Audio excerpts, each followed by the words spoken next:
It's a disturbance of the electrical rhythm of the heart. Comes in 3 flavors. One is very slow, and doc, I feel dizzy. I'm literally like passing out. And sometimes we can catch it right away. Sometimes we need what we call a Holter monitor, and I'll tell you about the service that we offer. 24 hours and say, doc, 7 o'clock I'm eating and I feel dizzy. I look at the monitor and I see if there's any correlation, between the two. Sometimes we can catch it. Sometimes we need extended monitoring period. Like somebody can wear those monitors for a period of time, and the minute they feel it, more than 24 hours, and the minute they feel something, they can press the button, it goes to the center, and then we can, document the arrhythmia. Fast, above the normal limits. What's fast? More than 100. Slow, less than 50. 60 is still okay. Irregular, doc, I'm having skips, and you feel like rather than going like this, you have all this, irregularities. And that's the most common rhythm. It's called atrial fibrillation. And if you're from Boston, anybody from Boston? Okay. It'll be atrial fibrillation. I don't know why. It's like, park the car kind of thing. But that's the same analogy. So what are the symptoms? Palpitations, my heart skip a beat, racing heart, brief flutters, I feel those butterflies, dizziness. Everybody have their own language of expressing how they feel. The bottom line is there's something irregular with the rhythm. Some people pass out. And it could be from the very slow pulse or the wacky rhythm. It's called ventricular tachycardia. And some people may pass out, and we have almost 500,000 sudden deaths every year due to this fatal rhythm, ventricular tachycardia. Sometimes we can, it happens in the cath lab. Sometimes it happens while people walking out. That's why we have those defibrillators everywhere that we can shock people and save lives and bring them back. So how it's diagnosed?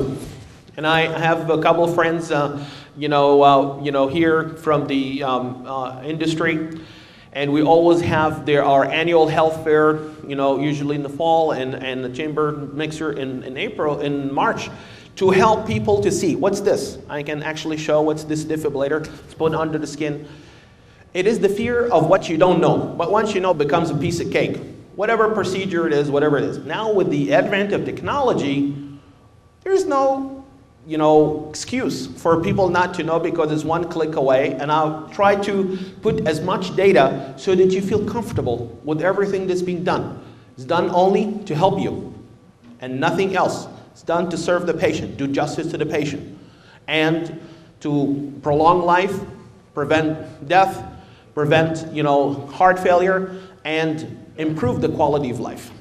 So this is the device, and it's getting smaller and smaller. They do have microchips, so they can store data, and it tells you right then and there, doc, 7:30 in the morning, I was sitting coffee, and boom, I felt lightheaded. My wife told me, heard a thud on the floor, and we go interrogate the device. He had one of those zaps. I don't know if anybody have a defibrillator, felt those zaps, little jolt to get the rhythm back to normal. Ablation is the work that's done by a electrophysiologist or electrician. I'm a plumber. So we unclog the blockage, whether it's in the heart or in the renal or in the legs, in the kidney arteries or the legs, that help that out. So anybody been there? You know what that is? Pyramids. Okay, well, I'm glad. Okay, this is the sound and light show at night. It's very magical at night, like putting things together. We live in a global world, so everybody has to know about everybody. And, this is a laser show, combined with this beautiful light show at night in all languages of the earth. And this particular pyramid, when we used to with kids, I had a lot of patients just came back and told me they took a tour inside. So it's a very very magical place. Now back to Brooksville, all the way around the world, halfway around the world, from this place into Brooksville, Florida, where Brooksville Cardiology exists. Now, what do we offer for folks? We offer everything all in one place, one-stop healthcare. Everything you need right then and there, high blood pressure management, the silent killer, and you know, how could we tailor the therapy, how we can identify it, and reach the goal. We're going to treat you to reach the goal, the established data. We're not going to give you a little tiny thing and say that this is a blood pressure medicine. If you're not reaching the goal, then what good is it? You know, blood pressure is still unacceptably high, or cholesterol is unacceptably high. We'll do you justice. This is Nina, by the way. Nina? Give a big hand to Nina. And Isabel, and Victoria, and our all wonderful people that work in Brooksville Cardiology. And of course, world best volunteer, Jeannie Summerfield. You know, we really have a great team here. And basically come in, we'll do the EKG, we'll evaluate. Some people came to the office with acute heart attack. Just ship them right to the emergency room in Oak Hill and to, you know, take care of them right then and there. So this is our snapshot, if you would, at the heart at that particular moment in time. Sometimes it tells us, sometimes it not. I believe you, not the EKG, because the EKG could be normal in 50% of heart attacks, and you only can diagnose it with what? Markers, blood markers like enzymes, like troponin and so on. So that requires being in the hospital. We also have a nationally accredited nuclear lab that's only few in the country, and we're very proud that we have that. So this, you know, initial step to evaluate people, their heart. Doc, I want to have my heart checked. How do you do this non-invasively? One of them is do a stress test. Stress test you see here comes in 2 flavors. If people can run, we do it running. If they can't, we'll do a chemical, and then we inject them with an isotope that tags the arteries of the heart, and it tells us through the selective uptake of that tracer if there is a blockage or not, and where.